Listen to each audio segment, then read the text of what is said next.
possible bite-sized session. Great to have you with us.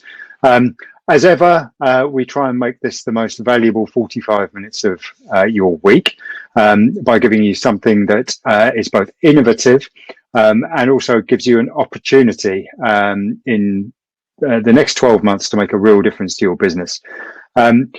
We try and put really interesting people in front of you, and I think we're ticking all of the above boxes today. So a colleague from an agency who we admire very much and have partnered with in the past, Crowd, who have got a brilliant and innovative business model, and they really know their stuff. So brilliant to have them with us.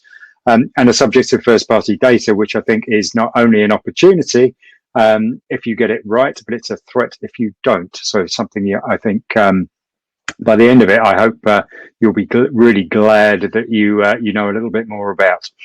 So without further ado, I will hand over to Mark, who'll be your host, and will introduce Kevin.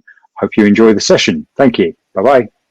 Thanks, Martin. I'm Mark Connolly, the Client Success Director at the Specialist Works, and today we have Kevin joining us from Crowd. I'll do his intro in a second, but before I do that, I just wanted to do a bit of admin for everybody that's not joined one of these sessions before. We will stick to 45 minutes so that you can have your day back as promised, but we want this to be as an interactive session as possible. So everybody will be on mute. But there is a chat box for questions, so please do fire your questions through to me.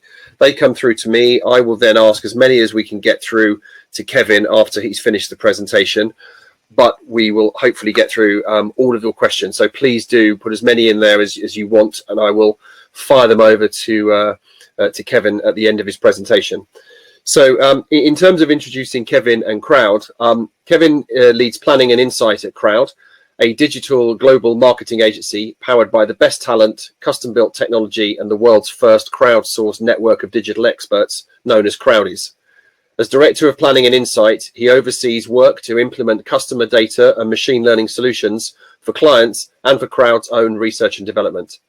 Kevin joined the agency in 2015 after working in analytics at the BBC, Cork Wallace, Harvest Digital, and Millward Brown. And today's topic is first-party data or die. Kevin, it's over to you. Thanks very much, Mark. As you can tell, I'll just share my screen and then you'll be able to see my slides. As you can tell from the title of the talk, today, I think this topic is of real significance. I will explain why. First-party data. So, we all probably have our own definition in mind when we think of first-party data. This is mine: a unique data asset controlled by one party and no one else. So it's unique because it will often be data that describes the unique relationship between an advertiser and a provider of products and services and their customers. And by its nature, that relationship cannot exist anywhere else at all, certainly not with any competitor. And first-party data will also, include, as we're going to see in a slide or in a slide or two, it will also include data that describes your business and your products and the way that you organize those things. Again, that's unique to you and not available to your competitors. Controlled, a data asset controlled by one party. And I've picked that word controlled because we're so often dealing with personal data. It's important to consider the data protection implications. Personal data isn't owned by the advertiser who controls it. It's owned by the data subject, the person, the individual that is described in that data. So it's worth always bearing that in mind. And it's related to concepts such as the legal basis you might have for processing that person's data. Data protection also encompasses the idea, the concerns of information security. And I'm not really going to touch on data protection any more than I have done just now, but it's worth bearing in mind that probably the fastest way to wreck the credibility of your business is to suffer a data breach or show that you've been amateur in some way in the way that you've been handling first-party data, particularly customer data. So that's one just to plant, and perhaps I'll come back and talk about that more in another presentation. And no one else has it, and this is the reason why it's such an asset in competition in the market, because first-party data presents an opportunity to leverage something that your competitors don't have. I'll talk more about this in a slide or two. Possibly the most important point in my deck, please consider hyphenating first-party. It's a compound adjective, and if we all did that, the world would be a better place. So I just want to start with some data sources and other words that have to do with first-party data. And the reason that I'm going to go over this long list of words and phrases is it's important to just open our minds and consider the different types of first-party data that we might deal with, and also to recognize when this is a conversation about first-party data and just spot some of the technologies that are involved. So first of all, site tagging and site analytics, we don't always think of them as first-party data sources. This is the data that's collected from the user behavior on your website or in your apps. But those websites and apps are first-party properties. So the data that's being collected from them is uniquely yours and controlled by you and no one else. So this is a type of first-party data, and there's some really good, basic, low-hanging fruit sort of techniques that you can apply to take advantage of those technologies. We might have leads and opportunities or data that describes sales. This is often, a reference to some part of the acquisition funnel that's happening after the website. So often in a call center, or it might be visits to prospective customers' properties.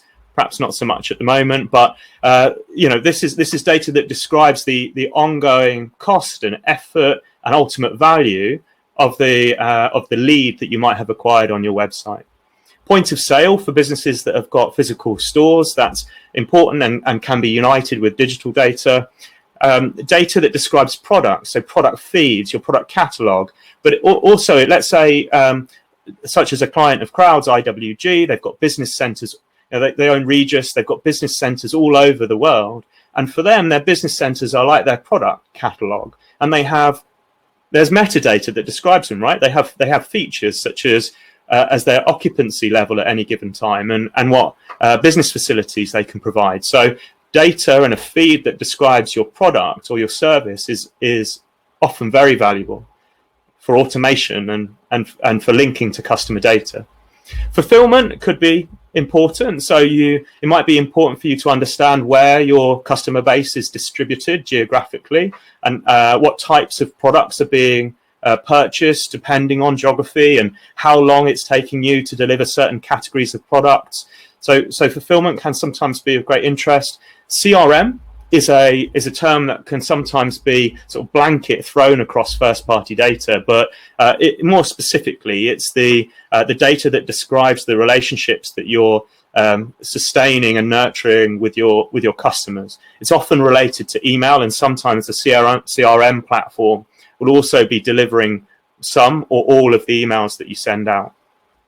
And then let's not forget, because it often gets missed off, but open responses, qualitative feedback, and data from your customers, your prospects who didn't buy, your loyal customers, people experiencing your product. So all these kinds of open responses and unstructured data is actually very rich, and it might only represent a sample of your customer base, but all the same, it's valuable, and there are opportunities to link it to the larger scale behavioral data that you might collect in site analytics, and naturally, unless it's an anonymous survey, you would expect it to be linked to the customer record as well.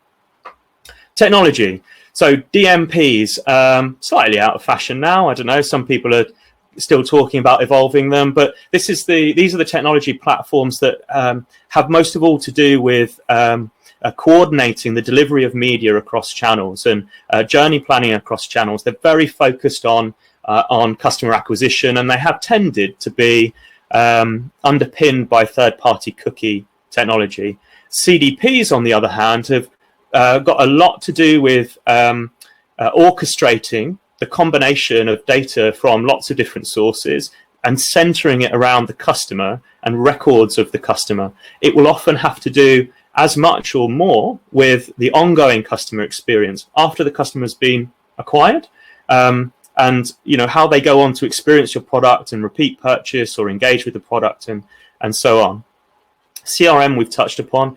Identity resolution is the technology that that links individual cookie IDs, or it might be several ad platform IDs, and identifies that they are the same person. So that's important to sort of represent your customer data as data about individual people rather than data about cookies or some other identifier. And identity resolution technology is important in both DMPs and CDPs.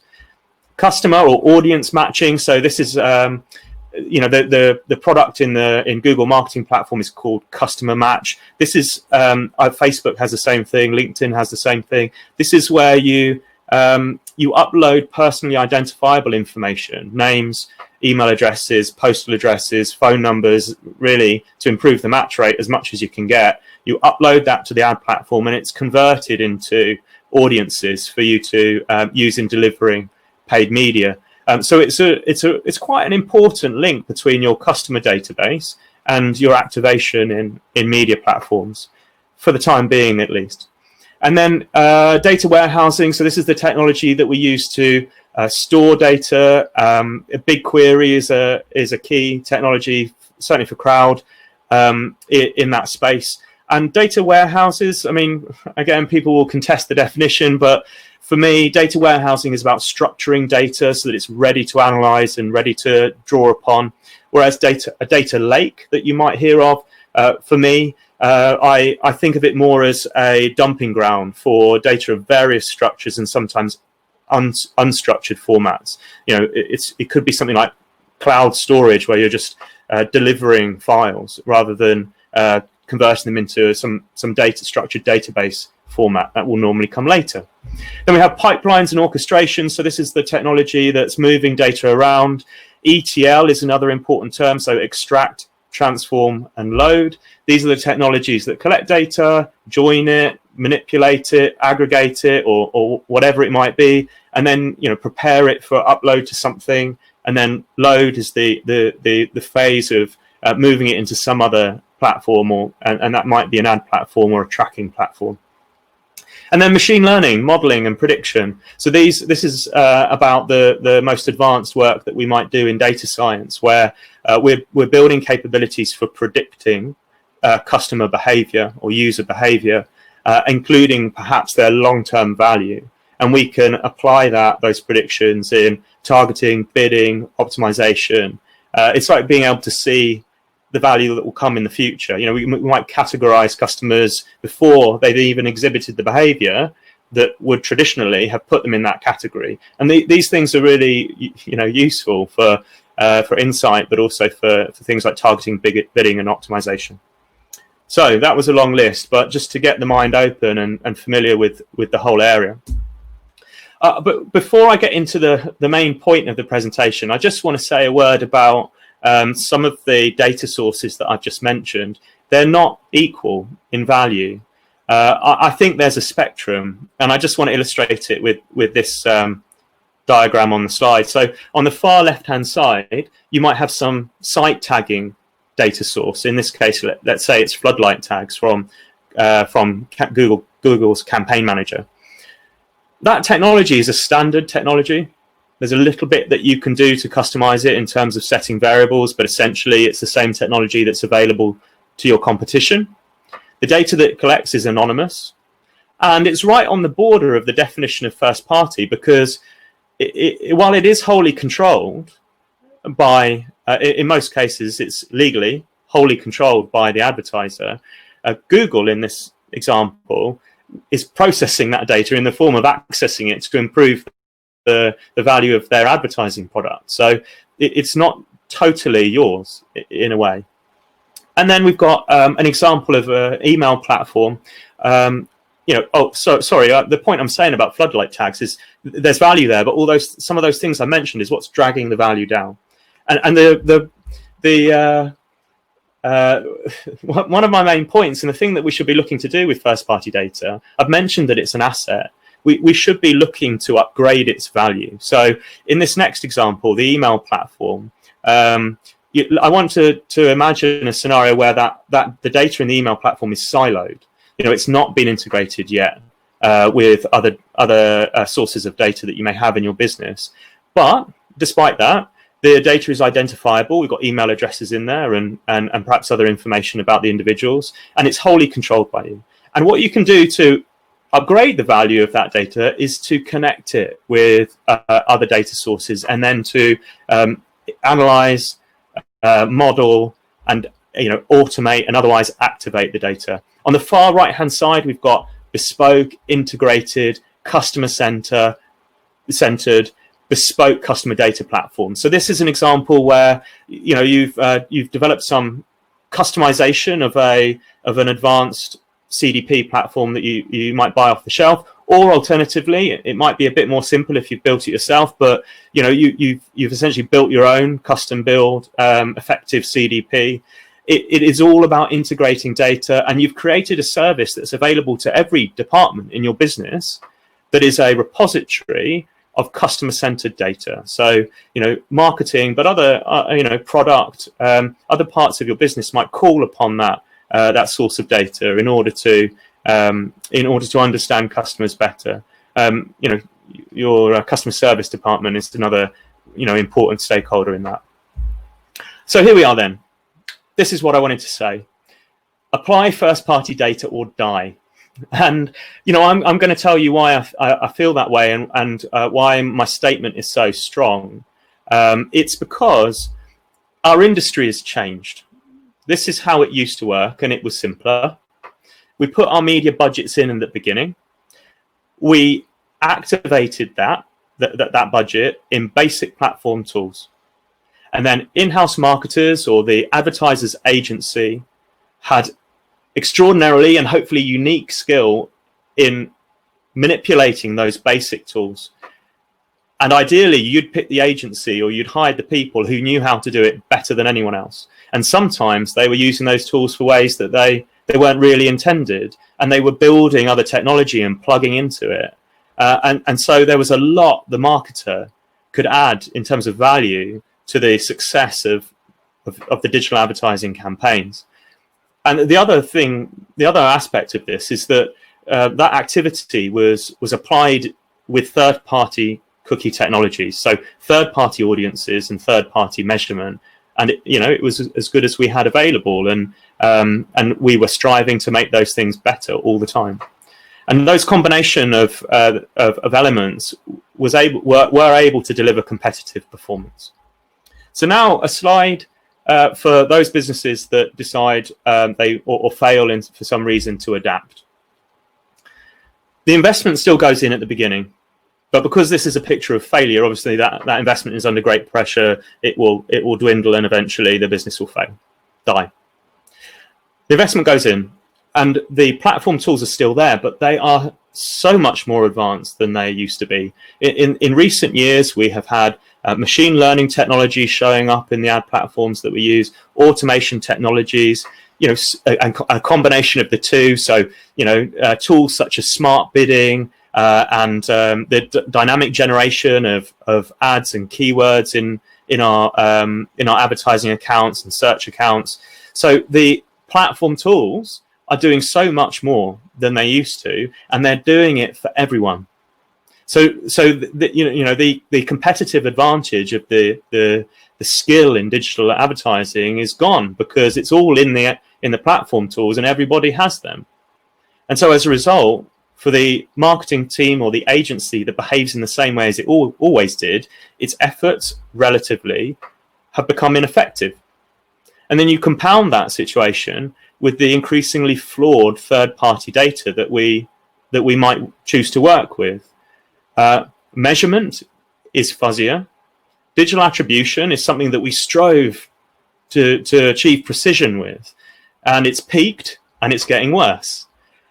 And audiences are fuzzy as well. Cookie pools are increasingly filled with IDs that don't address anyone anymore. So the effectiveness of third-party audiences is dwindling, and those things again anyway are commodity technologies. They're available to you and your competitors, and so this is a picture of uncompetitive results. Here's how it will look if we adapt. Investment goes in at the beginning, but first-party data does too, and it's on the same level. It's like you're putting it in like you put your money in, and it happens at the outset of campaign planning and when you're first onboarding your new agency, and it's that is the opportunity for a unique competitive edge. It's combined with advanced platform tools, just as I was explaining on the previous slide. But now the marketers and the agencies are elevating their role. So they are marketing strategists, and they are focusing much more, apart from in other areas, they're focusing much more on the ongoing experience of the customer, even after they've been acquired. Because the behavior and the engagement of the customer and the experience they have with the product and the nature of the product and the way that they are loyal or not is what generates the first-party data that we have to work with. And if we understand that customer experience, then we will have ideas and we will be ready to apply the first-party data. And so this is the other element in that box is it's the application of marketing strategy with data solutions. Third-party data is still there. It's still something that we'll use. It's still something that we'll mix in with our campaign targeting. We will still refer to digital attribution, but we'll recognize that those things are a commodity. Importantly, with measurement, it needs to get diverse and innovative. So yes, attribution, but also it needs to become normal and regular and frequent. Incrementality testing.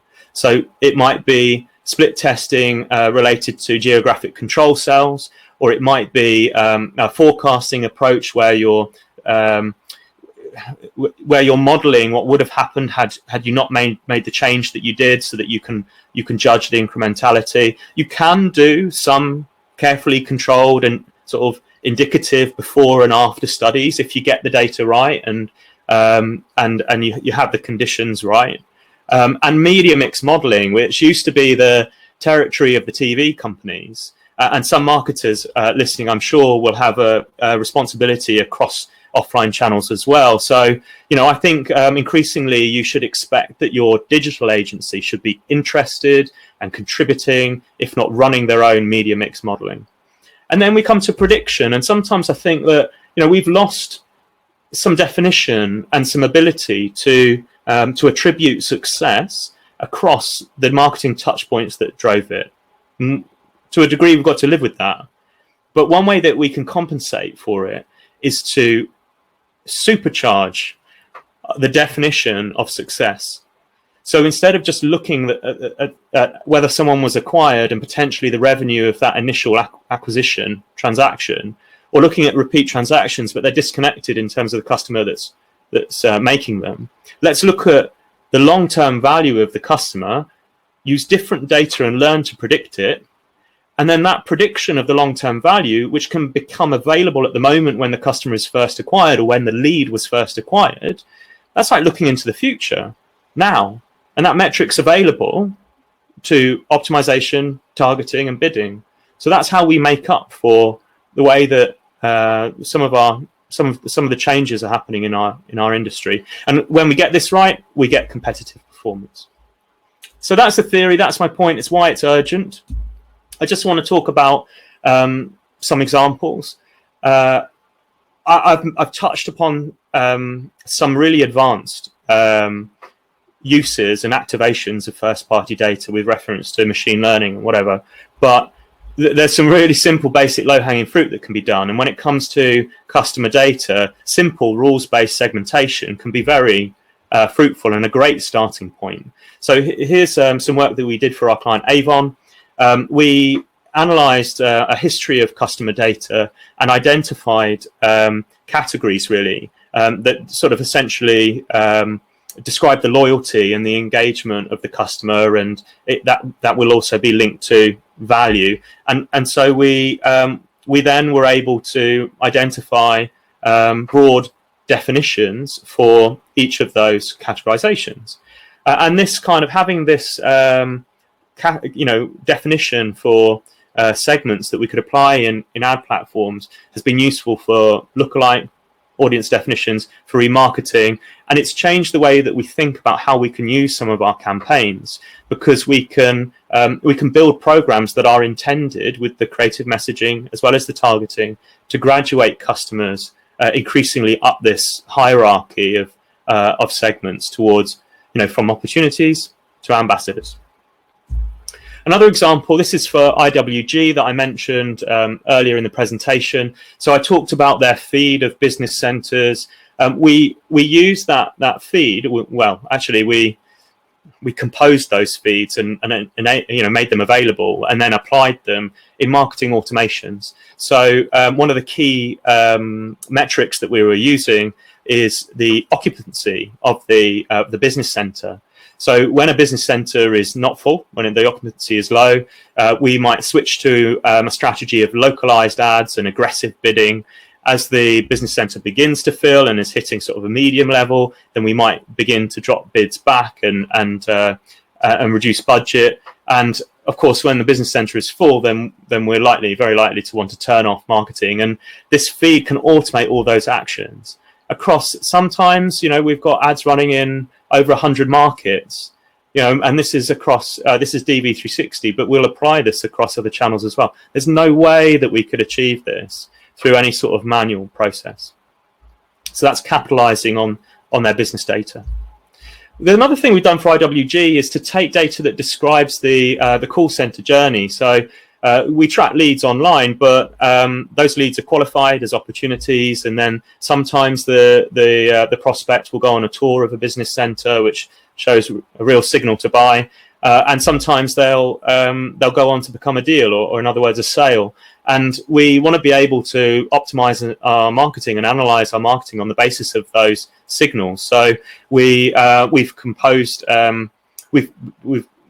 scripts, hosted them on Google Cloud, the cloud functions that access the client's business data, taking the freshest data and use it to compose tracking hits that can be delivered to Google Analytics. So this is a key way to support, again, targeting, bidding, and optimization.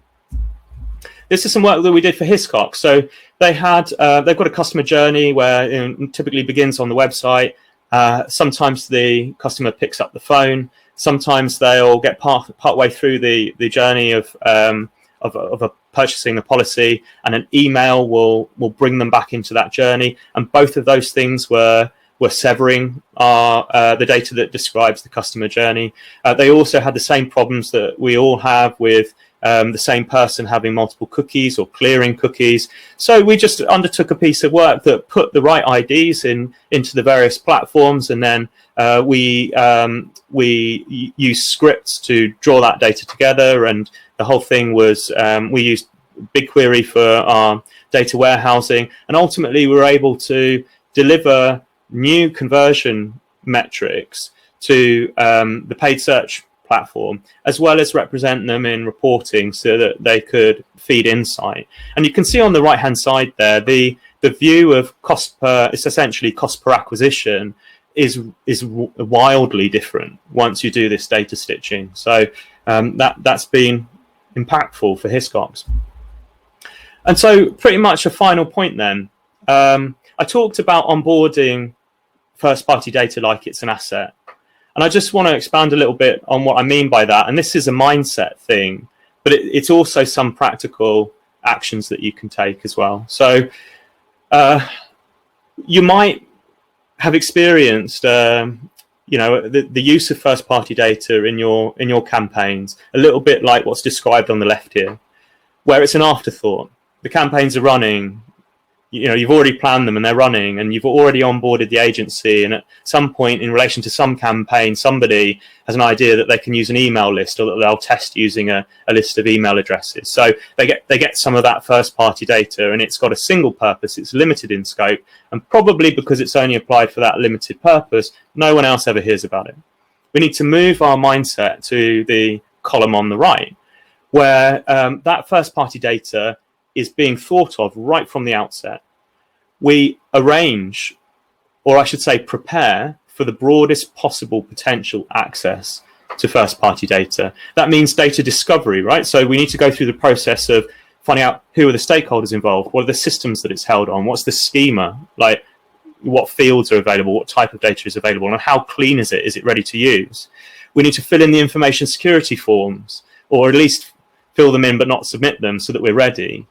The point here is that you can't access, and your agency can't access first-party data without a specific purpose, but they can find out about it and get ready to use it and prepare themselves to have the ideas and the creative ideas that will give them a reason to call on that first-party data when they need to.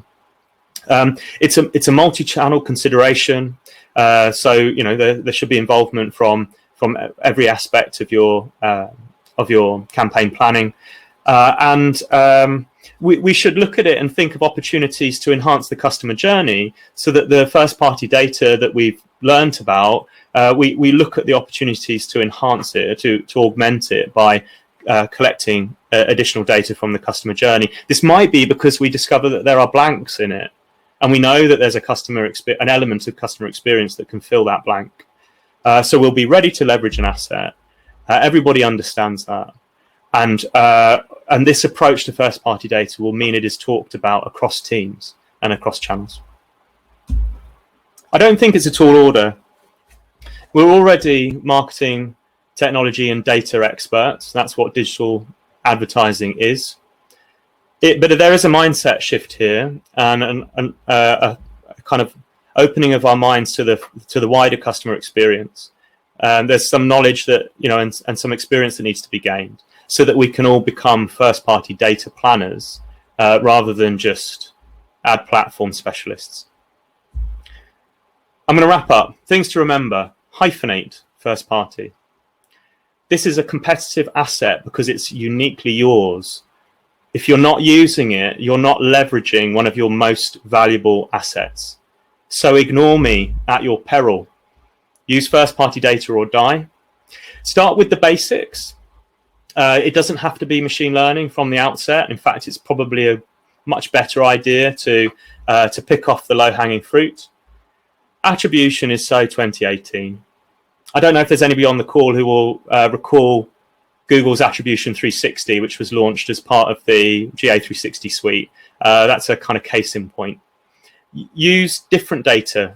We have to start using different data and predict the future. That's powerful. And invest data like you invest your budget. It's an asset. Develop it and invest it like you invest your budget. So there we go. I'm Kevin Joyner. There's my email address. Email me if you have questions or want to talk more about what I've spoken about. If you're interested in Crowd. I think it's back over to you, Mark. Perfect. Thank you so much. Thank you, Kevin. I think it's refreshing to hear somebody with such passion and enthusiasm for first-party data, and also an equal passion for the use of a hyphen. I've never had anybody so passionate about that before on any of these calls. So I'm multidisciplinary, Mark. Oh, well, as you've proven today. So I think diving in, I think that there's some questions I've got. There's some that are coming through from the viewers. So let's start with the first one that's come through here, which is around, you said in one of your final slides about using first-party data with offline channels. So a question from Charlie that says, how do you build non-traditional digital channels into the mix? For example, video on demand and AdSmart. They are one-to-many channels, but still relevant in generating data that influences normal digital channels. Okay, I mean, you have to look at the technology in question? The answer to that may vary. Sometimes there are opportunities to collect an ID from the media player, let's say, or to insert an ID, so that if you get good detailed data from that partner, then you might be able to join it. But, I think we're going to have to get used to the situations where we just stop pulling our hair out over digital attribution, and something like, video on demand is very close to TV, and we probably should be thinking anyway about techniques like media mix modeling and incrementality testing. Cool. Okay. How can marketers go about getting board level buy-in for first-party data integration projects?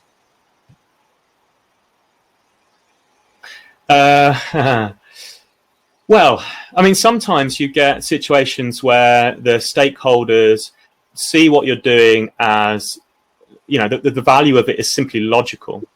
Like take LTV modeling, for example. When I say we can know at the moment of acquisition what the long-term value of the customer is going to be, you might have stakeholders that just instinctively sign that off. And maybe they've listened to a presentation like this, and they're committed to a competitive future for their business, and so they have that attitude. I'm joking slightly, because it's reasonable enough that at the other end of the scale, stakeholders need to be shown the value of the work, and this might involve, again, let's take LTV modeling as an example, analysis work that reveals the definitions of different LTV groups in the customer base, that reveals how those customers cluster. So they could cluster around products, or they could cluster around geographies, or and so that kind of insight can switch people on. Wow, look, there's a reason to pursue this LTV thing. The other thing that you can do is training. Take the teams with you. It might not be the CEO, but his marketing team, or his data team. What you can offer in as part of the project is to show them how to do what you're doing and take them with you. And then the final thing is that it's the same as anything else in digital. When a project is delivered and a new capability is launched, you still have to test it and prove that you've achieved what you said you would. And so we do that. And if you do that, then they might hire you again. So, yeah. Which leads on to two more questions kind of linked together. So first party data, you're passionate that it's an asset. If it's such a valuable asset, who should own it within a advertising organization? Yeah, that's a tough one. I mentioned that idea that what you're building is a service, a customer data service that is central in your organization. So marketing is a client, and product is a client, and customer service is a client, and there's probably other clients in the business of that data set. So in some ways, it may make sense for some neutral other party to own that data, and sometimes it will be the IT team. It might relate to whether or not the business has a chief data officer or a chief information officer. IT anyway ought to be really equipped to make sure that it's secure, and I've experience of them being very good at policing information security. So there's a few reasons why it might be that way. But when I talk about the IT team, as important as they are, I might not necessarily be talking about the team that rolls out laptops and updates Windows. We're talking about data systems, cloud architecture, and those. You might call them your tech team. So yeah, I don't have a clear answer. Again, it will vary from one business to the next, but hopefully that's some useful ideas. No, and I appreciate that, and I think linking that together. So listening to what you're saying there is that, I was surprised when you put that chart up to say that there were 12 sources of first-party data that are available, and there are 8 tech sources as well.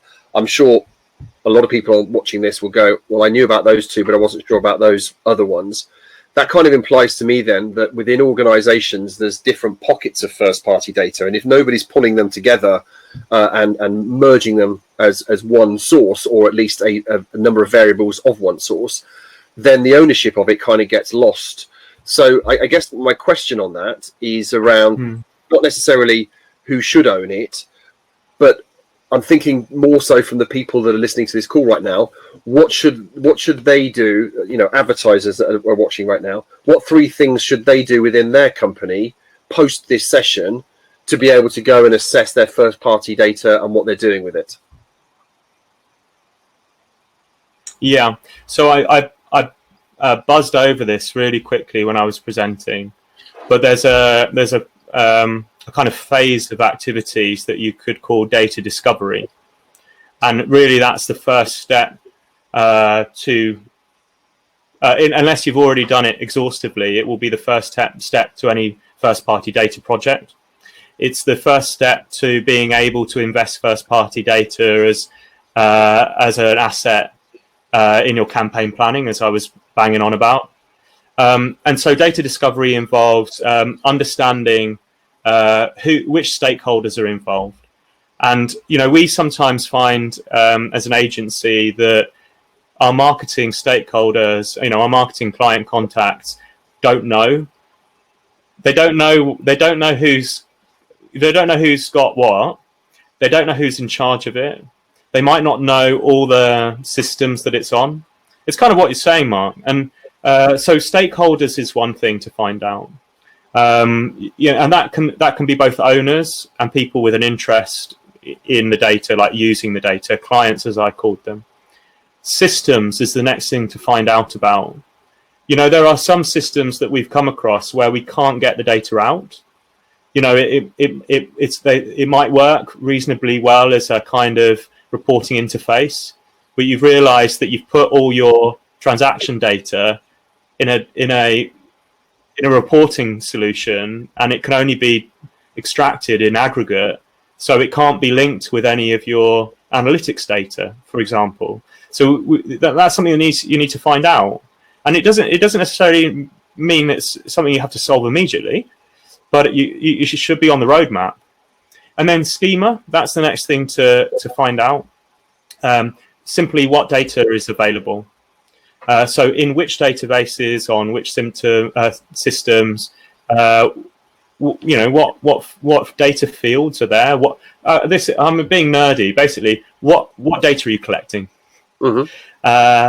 Is something that's important to find out. And then the final thing to check and not forget is to work out can you get some indication of what state of cleanliness it is in. You know, are there known bugs? Is it ropey in some way? Is the API or however you access it, is it unreliable? So once you have the answers to all of these questions, then you'll be in a position to engage your marketing team to apply this data. If you're working with an agency, then you know you'll be able to expect that the agency knows what to do with this data, because you can answer all the questions they should be asking. So for me, that data discovery is the first number one thing. Okay, so first number one. The first number one, yeah, no, it's fine. So without putting words in your mouth, but paraphrasing that, is then around just understanding and having an open mind to data in your organization, that there may be pockets of data that are equally valuable, but in different parts of the organization. Yeah. So it's not just the first party data that I see in front of me as a marketeer. It could be IT, it could be the CRM department, it could be the feedback loop, it could be mail outs. All of those different pieces of data can feed into a first party data strategy. That's right. And part of what I was doing with that shopping list on my first slide, I think, or nearly first slide, was trying to open the mind to realization that there may be other types of data out there. There may also be redundancy that you don't know about, that someone else in your business is working with a data set that overlaps with yours. That will be important to spot when you can. Yeah. Okay, so we've got a question on systems as well. We're just conscious of time, so I've got 2 more questions. Is the management of first-party data expensive and a technical nightmare? If so, is there a step one to collating first-party data together?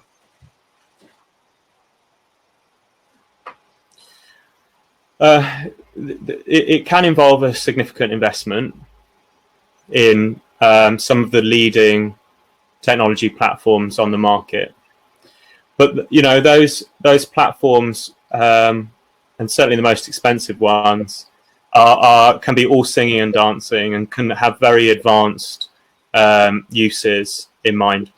Where you spot a modular technology, then that's worth considering. Can we buy part of it in order to get started? And take Salesforce Journey Builder, for example. It's a tool in Salesforce Marketing Cloud. It's fantastic. It provokes journey planning, thinking about the customer journey. It helps you to map out how you're going to automate journeys that cross channels, and it helps you plan rules for how to treat the customer, and that's great. But let's say you're not ready to invest in a tool like that. Well, if you tried to build Journey Builder from scratch, that would be nuts. I think that would be a bad idea. But you might build pieces of that logic. So there might be a certain set of users that you want to treat in a certain way, and so you can deliver parts of that solution that way. I don't think there's a big problem in my mind with being organic about the way you develop these systems. Do work with somebody who knows what they're doing, but I think it would be some way before you reach the point where you've put different parts of the solution together that it's time to buy a premium solution off the shelf. And hopefully, by the time you reach that point, because of the actions you've been taking, you've made enough money to pay for the premium solution. Gotcha. Okay, so it's about assessing your data capabilities, your data strategy, the data ownership, and what you have right now, and then moving on and looking to see what you can afford to be able to manage that data based on the needs of the organization and how sizable, I would imagine, that amount of first-party data is. Final question is, can you link first-party data to analog data sources like audience data, BARB, or location data, CACI, to get a single source of audience consumer profiling?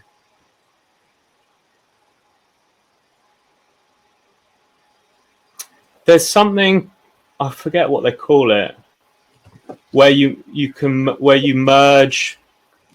I can't remember what it's called. So Hitwise used to do it with TGI data, where they you've got large scale analytics data that's granular, log level, and they connect a survey data to it, and it's not one to one. They're kind of basically breaking down the TGI data and breaking down the Hitwise data and matching small cohorts together, and then sort of building it back up. Is basically my rudimentary understanding. It's been a long time since I've done market research, but that something like that might be a helpful approach. But I think I would look first to probably to not try to integrate those two types of data. I think I would see them as first-party data, quite right.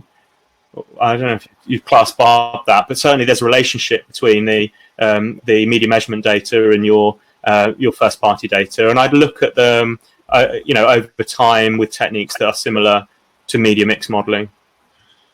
I hope that's helpful. Yeah, no, that was fantastic, and I'm conscious of time, so I promised everybody that we'd stick to time. So, Kevin, thank you so much indeed for that. It was fantastic to hear your passion and enthusiasm, knowledge and experience for this, and your my takeaways were very positive around how it is an asset, it can be used, and it can be absolutely qualified as a valuable marketing tool, which will be the primary concern of the people on this call today. So just to say thank you very much, just to share my screen and say thank you very much for that. So next week we have 2 sessions. We've got Cephas Williams joining us on Tuesday to discuss Black Lives Matter Beyond Words, What Can You Do? And then on Wednesday we have Paul Frampton from Control versus Expose talking about nickable insights from direct to consumers. So from Kevin, thank you very much indeed. And for everybody joining us, thank you very much. I hope you can join us on some future What's Possible sessions. Thank you very much.